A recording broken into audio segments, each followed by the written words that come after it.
Hello friend, स्वागत है आपका हमारा यूट्यूब चैनल आबिल एजुकेशन में। तो आइए आज हम शुरू करते हैं 10th क्लास की विज्ञान। 10th क्लास की विज्ञान का पहला ही चैप्टर दिया हुआ है रासायनिक अभिक्रियाएं एवं समीकरण। पहला चैप्टर का नाम क्या है? रासायनिक अभिक्रियाएं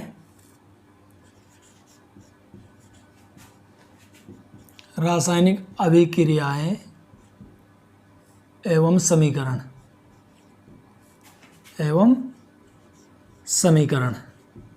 तो पहले चैप्टर का नाम दिया हुआ है कि रासायनिक अभिक्रियाएं और समीकरण। रासायनिक अभिक्रिया होती क्या है?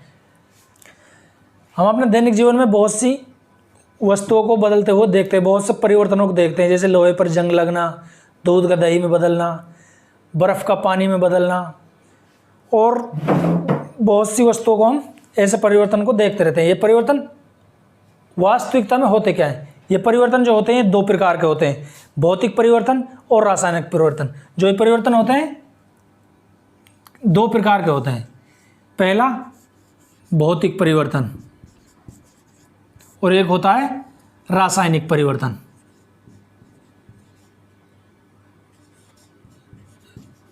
रासायनिक परिवर्तन, भौतिक परिवर्तन वो होते हैं जो अपनी अवस्था से दूसरी अवस्था में बदलते हैं, लेकिन उनको किन्हीं परिस्थितियों में बाह्य कारकों को ताप या दाब घटा बढ़ाकर उनको पूर्व पहली अवस्था में लाया जा सकता है। जैसे जल का बर्फ में बदलना, जल का बर्फ में बदलना एक भौतिक परिवर्तन है। इसी प्रकार बहुत से पदार्थ ऐसे होते हैं कि जो बदल जाते हैं अपनी अवस्था से दूसरी अवस्था में, फिर वापस पूर्ण अवस्था में नहीं लाए जा सकते। जैसे दूध का दही में बदलना, दूध का दही में बदलना कैसा परिवर्तन है? रासायनिक परिवर्तन है। इसी प्रकार लोहे पर जंग लगना, लोहे पर जंग लगना भी कैसा परिवर्तन है? रासायनिक परिवर्तन है, ना कि भौतिक परिवर्तन, क्योंकि जो दूध दही में बदल जाता है उस दही को वापस दूध में नहीं बदला जा सकता। इसी प्रकार जब लोहे पर जंग लग जाता है उस जंग को वापस लोहे में चेंज नहीं किया जा सकता। ये परिवर्तन क्या कहलाते हैं? रासायनिक परिवर्तन कहलाते हैं। ये लंबे समय में थोड़ा मतलब धीरे धीरे करके परिवर्तन होते हैं। ये परिवर्तन ही क्या कहलाते हैं? रासायनिक परिवर्तन कहलाते हैं। अब रासायनिक परिवर्तन, जैसे माना कि हमने किसी मैग्नीशियम रिबन को, कोई मैग्नीशियम रिबन है, हमने उसको ऑक्सीजन की उपस्थिति में जलाया तो वो मैग्नीशियम ऑक्साइड में बदल जाती है। ये भी रासायनिक परिवर्तन का एक उदाहरण है। लेकिन जब मैग्नीशियम रिबन को हम ऑक्सीजन की उपस्थिति में जलाते हैं और वो उसका मैग्नीशियम ऑक्साइड में बदल जाती है, एक रासायनिक परिवर्तन है। लेकिन इस समस्या को हम बताने के लिए, अपने शब्दों से व्यक्त करने के लिए कुछ लंबा हो जाता है। हम इसको सांकेतिक रूप में लिख सकते हैं। जैसे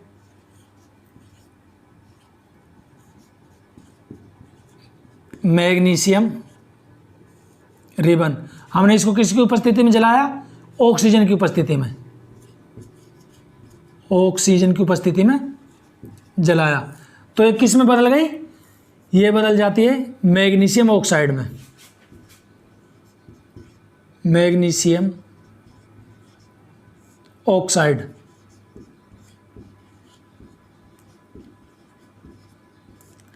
ये मैग्नीशियम ऑक्साइड में बदल जाती है। अब हम इनको शब्दों से बताते हैं कि मैग्नीशियम रिबन को ऑक्सीजन की उपस्थिति में जलाया तो मैग्नीशियम ऑक्साइड हमें प्राप्त हुआ। इसको हम इस प्रकार सांकेतिक भाषा के रूप में लिख सकते हैं। इस सांकेतिक भाषा को हम क्या कहते हैं? रासायनिक समीकरण कहते हैं। जो तीर के निशान से पहले होते हैं लेफ्ट साइड में, उनको कहते हैं अभिकारक। ये क्या कहलाते हैं? अभिकारक। और जो हमें बनकर जो पदार्थ प्राप्त हुआ है उत्पाद के रूप में, उसे हम कह रहते हैं उत्पाद। ये उत्पाद कहलाता है। ये बीच में तीर का निशान अभिक्रिया की दिशा को प्रदर्शित करता है। हम इसको और थोड़ा शॉर्ट में लिख सकते हैं कि जो मैग्नीशियम है इसको सांकेतिक रूप में Mg लिखते हैं। मैग्नीशियम प्लस में ऑक्सीजन का O, ऑक्सीजन के दो अणु क्रिया करते हैं तो मैग्नीशियम ऑक्साइड प्राप्त होता है। ये होता है MgO, मैग्नीशियम ऑक्साइड प्राप्त होता है। हम इसे इस प्रकार भी लिख सकते हैं, यहाँ पर ये अभिकारक के रूप में है, अभिकारक, और इधर उत्पाद। इसको कहते हैं रासायनिक समीकरण। जो किसी बदलाव को सांकेतिक रूप में लिखने की जो प्रक्रिया है, यही रासायनिक समीकरण कहलाती है। अब रासायनिक समीकरण को हम संतुलित करना सीखते हैं। इन समीकरणों को देखते हैं हम कि ये समीकरण संतुलित कैसे होते हैं। समीकरण जैसे माना कि मैग्नीशियम प्लस में ऑक्सीजन, तो बन जाता है MgO, मैग्नीशियम ऑक्साइड। अब हम देखते हैं इस समीकरण में कि उत्पाद में और अभिकारकों में परमाणुओं की संख्या समान होनी चाहिए, तो वह समीकरण क्या कहलाता है? संतुलित समीकरण कहलाता है। अभिकारकों को यहाँ पर एक मैग्नीशियम है, यहाँ पर भी एक मैग्नीशियम का एक परमाणु है, यहाँ पर ऑक्सीजन के 2 परमाणु, यहाँ पर ऑक्सीजन का 1 परमाणु है, तो हमें संतुलित करने के लिए यहाँ पर 2 लगाना पड़ता है। तो इधर ऑक्सीजन के 2 परमाणु हो गए, इधर मैग्नीशियम का 1 परमाणु, यहाँ पर भी 2 लगा दिया, तो ये समीकरण हो गया एक संतुलित समीकरण। कहने का मतलब अभिकारकों में और उत्पाद में परमाणुओं की संख्या समान होनी चाहिए, तो एक संतुलित रासायनिक समीकरण कहलाता है। वो रासायनिक समीकरण जिसमें अभिकारकों में और उत्पाद में परमाणुओं की संख्या समान होती है, तो वो समीकरण संतुलित समीकरण कहलाता है। इससे परमाणु द्रव्यमान के संरक्षण की पालना होती है। अब हम देखते हैं कि इन समीकरणों को संतुलित कैसे किया जाता है। माना कोई समीकरण है, माना ये लोहा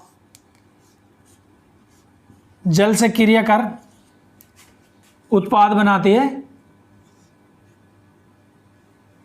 Fe3O4, प्लस में हाइड्रोजन गैस अलग होती है।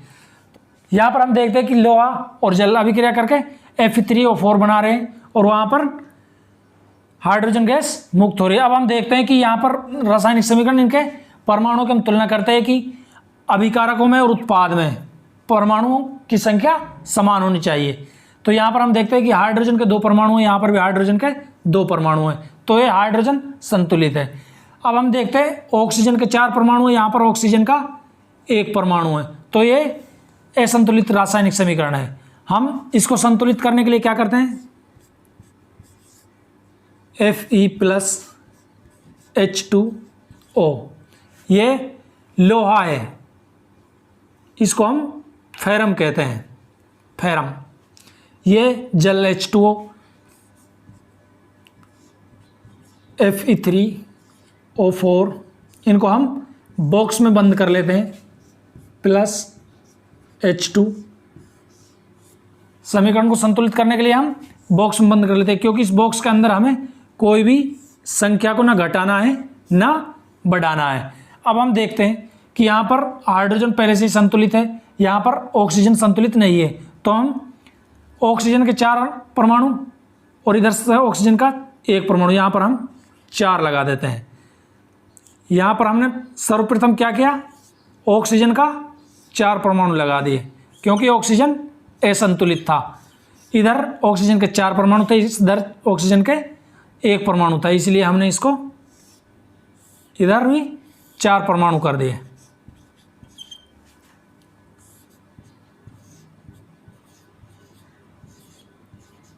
अब हम देखते हैं कि हाइड्रोजन के परमाणु कितने हैं। इधर हाइड्रोजन के 2 परमाणु हैं।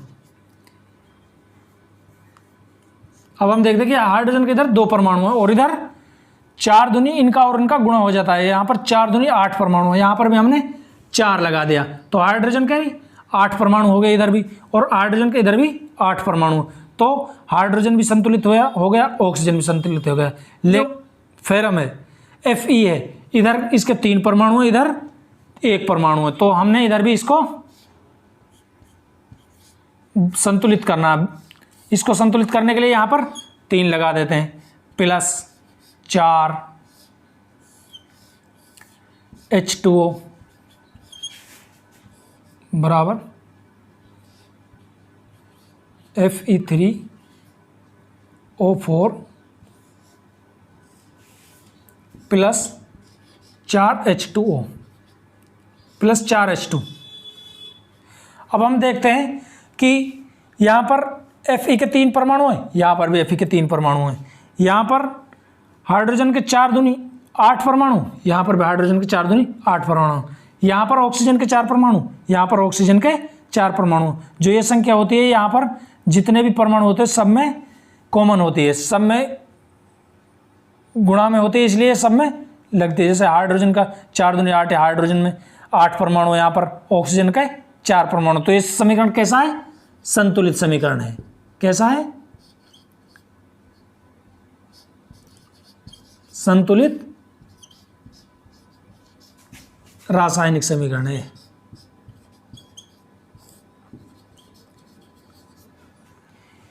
इसी प्रकार हमें और भी समीकरणों को संतुलित कर सकते हैं इसी आधार पर, क्योंकि यहाँ पर इस बॉक्स के अंदर इनमें कोई संख्या को ना घटाना है ना बढ़ाना है, सिर्फ इधर घटाना बढ़ाना है और इसको संतुलित करना है। संतुलित करने का मतलब अभिकारकों में और उत्पाद में परमाणुओं की संख्या समान होनी चाहिए। जब तक अभिकारकों में और उत्पाद में परमाणुओं की संख्या समान नहीं होगी तब तक रासायनिक समीकरण संतुलित नहीं होगा। जब अभिकारक और उत्पाद में परमाणुओं की संख्या समान हो जाती है तो वो समीकरण संतुलित समीकरण कहलाता है। अब हम पढ़ते हैं रासायनिक अभिक्रियाओं के प्रकार। रासायनिक अभिक्रियाएं कई प्रकार की होती है, जैसे कि संयोजन अभिक्रिया, वियोजन अभिक्रिया, विस्थापन अभिक्रिया, द्विविस्थापन अभिक्रिया आदि। लेकिन हम सर्वप्रथम पढ़ते हैं संयोजन अभिक्रिया।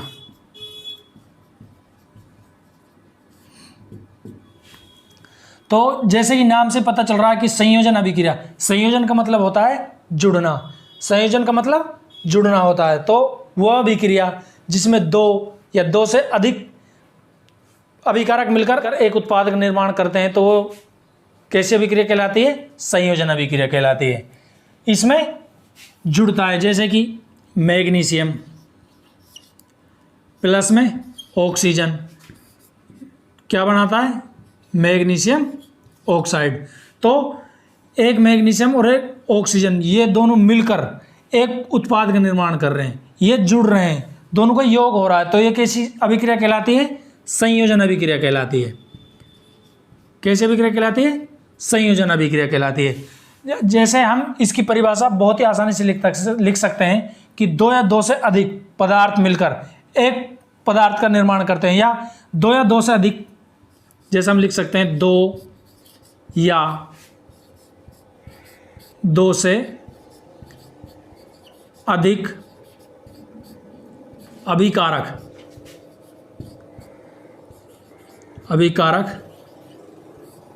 मिलकर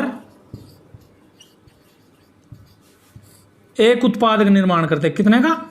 सिर्फ एक उत्पाद का निर्माण करते हैं, तो इस अभिक्रिया क्या कहलाती है? संयोजन अभिक्रिया कहलाती है।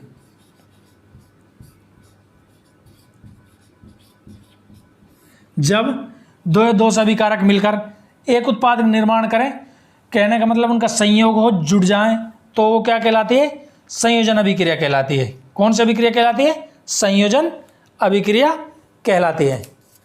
जैसे कार्बन होता है C, ये ऑक्सीजन की उपस्थिति में जलकर क्या बनाता है? CO2। तो यह घटना क्या कहलाती है? संयोजन, क्योंकि 2 जुड़कर एक का निर्माण कर रहे हैं, इसलिए ये संयोजन अभिक्रिया कहलाती है। इसी प्रकार आप समझ गए होंगे कि 2 या 2 से अधिक अभिकारक मिलकर एक उत्पाद का निर्माण करते हैं, तो यह घटना क्या कहलाती है? संयोजन अभिक्रिया कहलाती है। संयोजन अभिक्रिया का मतलब है जुड़ना। इसी प्रकार जैसे यदि हम कैल्शियम ऑक्साइड में जब जल डालते हैं हाइड्रोजन H2O, तो हमें क्या प्राप्त होता है? कैल्शियम हाइड्रोक्साइड प्राप्त होता है हमें, और साथ में ऊष्मा निकलती है। साइड ये बिना बुझा चूना कहलाता है। क्या कहलाता है? बिना बुझा चूना कहलाता है। ये क्या कहलाता है? बिना बुझा चूना कहलाता है। और इसमें हम यदि जल डाल दें, ये H2O, ये जल होता है, ये हमें क्या प्राप्त होता है? Calcium hydroxide. ये बुझा हुआ चूना है। कैसा? बुझा हुआ चूना कहलाता है। बुझा चूना कहलाता है, बुझा हुआ चूना। और साथ में ऊष्मा निकलती है। तो ये घटना एक संयोजन अभिक्रिया, क्योंकि ये कैल्शियम ऑक्साइड जल से अभिक्रिया कर कैल्शियम हाइड्रोक्साइड का निर्माण करती है, तो ये संयोजन अभिक्रिया कहलाती है। साथ में ऊष्मा का निष्कासन भी करती है, इसलिए ये ऊष्माक्षेपी अभिक्रिया भी कहलाती है। जिसमें संयोजन के साथ साथ ऊष्मा निकलती है, वो ऊष्माक्षेपी अभिक्रिया भी कहलाती है। तो आप बहुत अच्छे तरीके से समझ गए होंगे कि संयोजन अभिक्रिया होती क्या है। दो या दो से अधिक अभिकारक मिलकर एक उत्पाद का निर्माण करते हैं, तो वह अभिक्रिया संयोजन अभिक्रिया कहलाती है। इसी प्रकार दूसरा अभिक्रिया का प्रकार है वियोजन अभिक्रिया।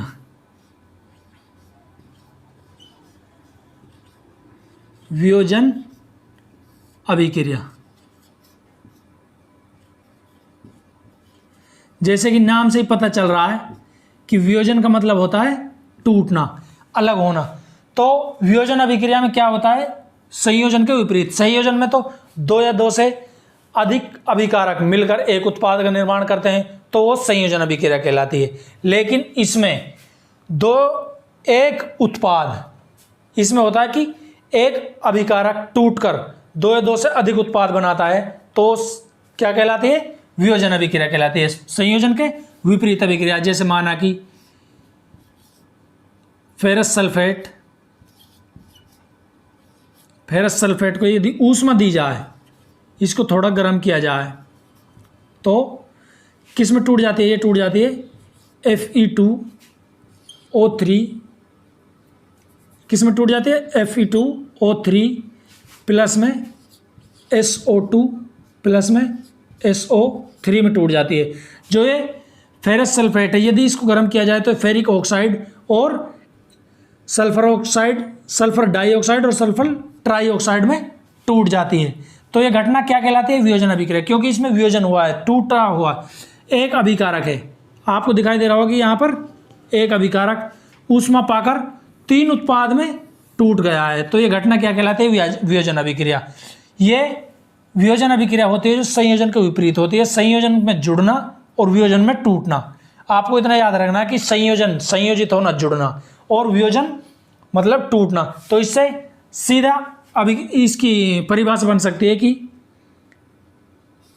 जब एक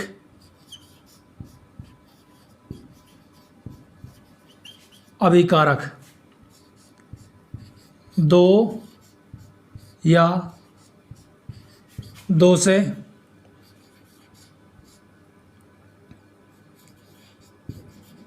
अधिक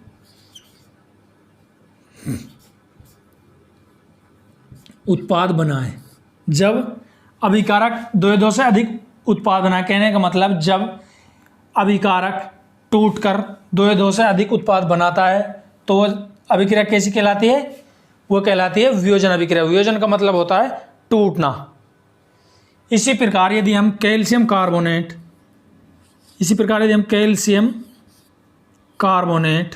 CaCO3 को गर्म करते हैं, इसको ऊष्मा देते हैं, तो ये किस में टूट जाता है? ये टूट जाता है कैल्शियम ऑक्साइड प्लस में, तो ये टूट जाता है कैल्शियम ऑक्साइड प्लस में CO2। तो ये एक अभिकारक टूटकर दो उत्पाद बना रहा है, तो ये क्या कहलाती है? ये कहलाता है वियोजन अभिक्रिया। जब एक अभिकारक टूटकर दो से अधिक उत्पाद बनाता है, तो ये घटना वियोजन अभिक्रिया कहलाती है। वियोजन का मतलब होता है टूटना। वियोजन का मतलब होता है टूटना। अब अगली जो स्थिति है वो है विस्थापन अभिक्रिया। कौन सी? विस्थापन अभिक्रिया। एक होती है विस्थापन अभिक्रिया, जैसे नाम से पता चल रहा है कि विस्थापन का मतलब होता है चलना, विस्थापित करना, किसी चीज को एक स्थान से दूसरे स्थान पर किसी चीज को एक स्थान से दूसरे स्थान विस्थापित कर देना, ये कहलाता है विस्थापन। माना कोई विलयन है कॉपर सल्फेट का,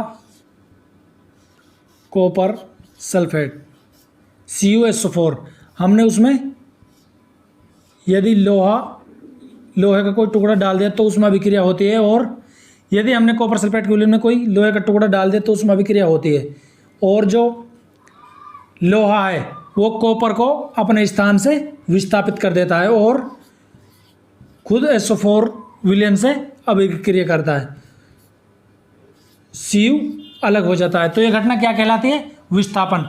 जो ये लोहा है इसने कॉपर को अपने स्थान से विस्थापित कर दिया है, उसको अपने स्थान से हटा दिया है, तो ये क्या कहलाता है?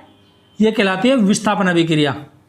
विस्थापन का मतलब होता है तो ये क्या कहलाती है?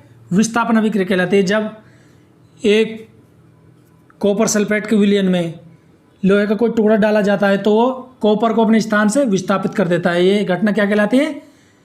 विस्थापन अभिक्रिया कहलाती है। इसी प्रकार यदि माना कोई अभिक्रिया सोडियम सल्फेट प्लस में बेरिलियम क्लोराइड, और यह अभिक्रिया क्या करते हैं?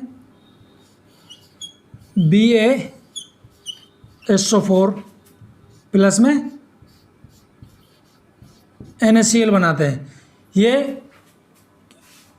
एक दूसरे को विस्थापित कर देते हैं। देख Na2SO4 प्लस में BaCl2 बराबर BaSO4 और NaCl बनता है। तो सोडियम ने बेरिलियम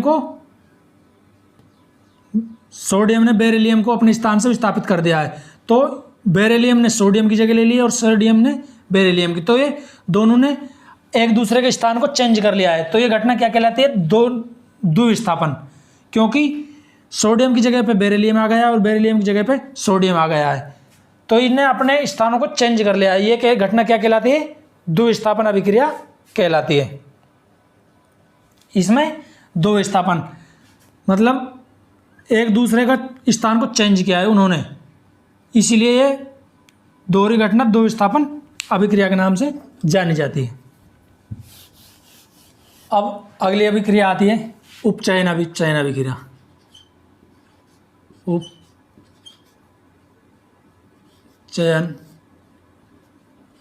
अपचयन।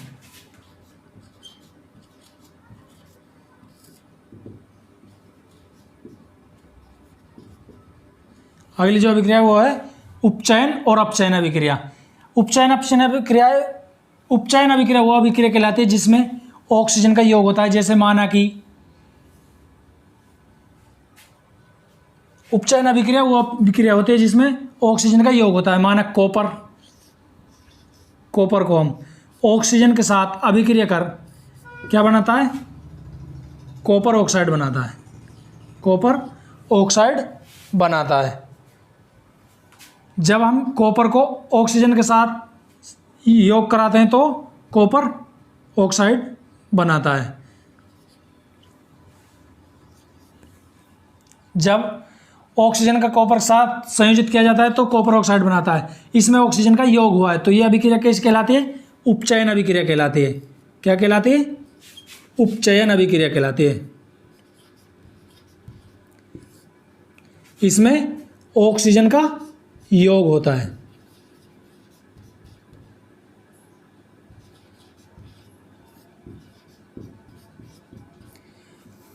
ऑक्सीजन जुड़ता है, इसमें ऑक्सीजन का योग हुआ है, इसलिए उपचयन अभिक्रिया कहलाती है। यदि हम कॉपर ऑक्साइड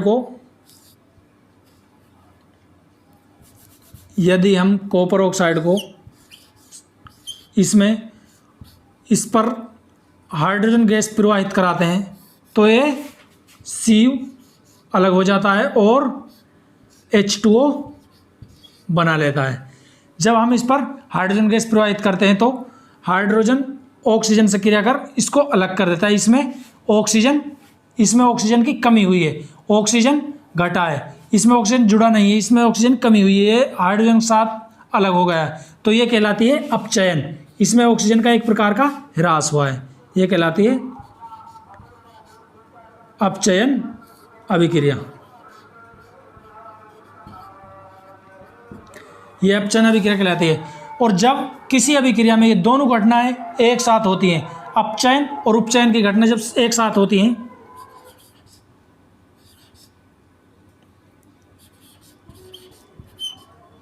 अपचयन और उपचयन की घटना जब एक साथ होती है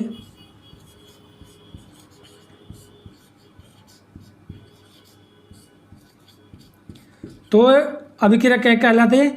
जब उपचयन और अपचयन की अभिक्रिया एक साथ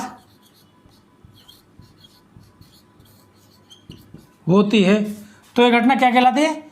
ये रिडॉक्स अभिक्रिया कहलाती है। वो ऐसी अभिक्रिया जिसमें अपचयन और उपचयन घटना एक साथ हो रही है तो अभिक्रिया क्या कहलाती है? रेडॉक्स अभिक्रिया, रेडॉक्स अभिक्रिया कहलाती है। कौन सी अभिक्रिया कहलाती है? रेडॉक्स अभिक्रिया कहलाती है। जब उपचयन और अपचयन की घटना एक ही अभिक्रिया में होती है तो वह घटना, इसमें ये एक प्रकार की एक ही अभिक्रिया है, जैसे कि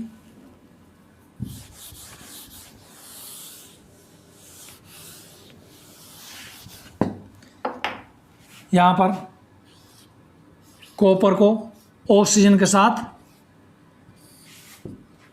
संयोजित किया तो क्या बना? Copper oxide. यदि इसमें हाइड्रोजन गैस प्रवाहित करा दी तो एक क्या बन जाता है? CO अलग हो जाता है और प्लस में H2O। ये एक ही अभिक्रिया में इतनी लंबी घटना होती है तो यह अभिक्रिया क्या कहलाती है? रेडॉक्स अभिक्रिया, क्योंकि इसमें पहले ऑक्सीजन का योग होता है तो ये घटना क्या कहलाती है? ये उपचयन अभिक्रिया कहलाती है। इसके बाद इसमें ऑक्सीजन का ह्रास होता है तो ये अपचयन अभिक्रिया कहलाती है। जिस अभिक्रिया में अपचयन और उपचयन एक साथ होता है वो अभिक्रिया रेडॉक्स अभिक्रिया कहलाती है। तो आपके समझ में आ गया होगा कि रेडॉक्स अभिक्रियाएं कौन सी अभिक्रिया होती है? वो अभिक्रिया जिसमें उपचयन और अपचयन एक साथ होता है वो रेडॉक्स अभिक्रियाएं कहलाती हैं। आगे आता है संक्षारण।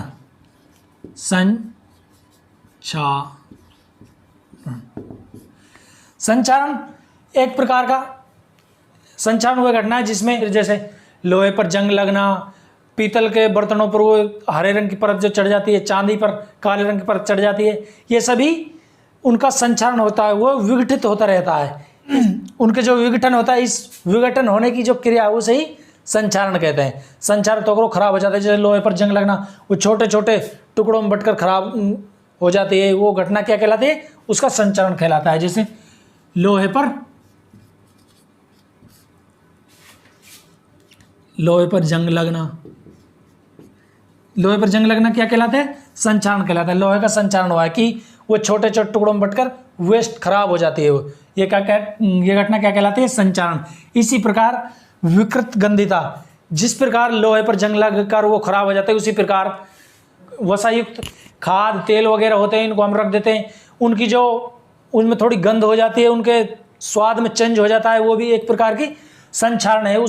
उसे हम विकृत गंधिता के नाम से जानते हैं। आपका 10th क्लास का फर्स्ट चैप्टर कंप्लीट हो चुका है और नेक्स्ट चैप्टर को हम कल देखेंगे। धन्यवाद। यदि आपने हमारे YouTube चैनल को सब्सक्राइब नहीं किया तो लाइक करें, सब्सक्राइब करें। धन्यवाद।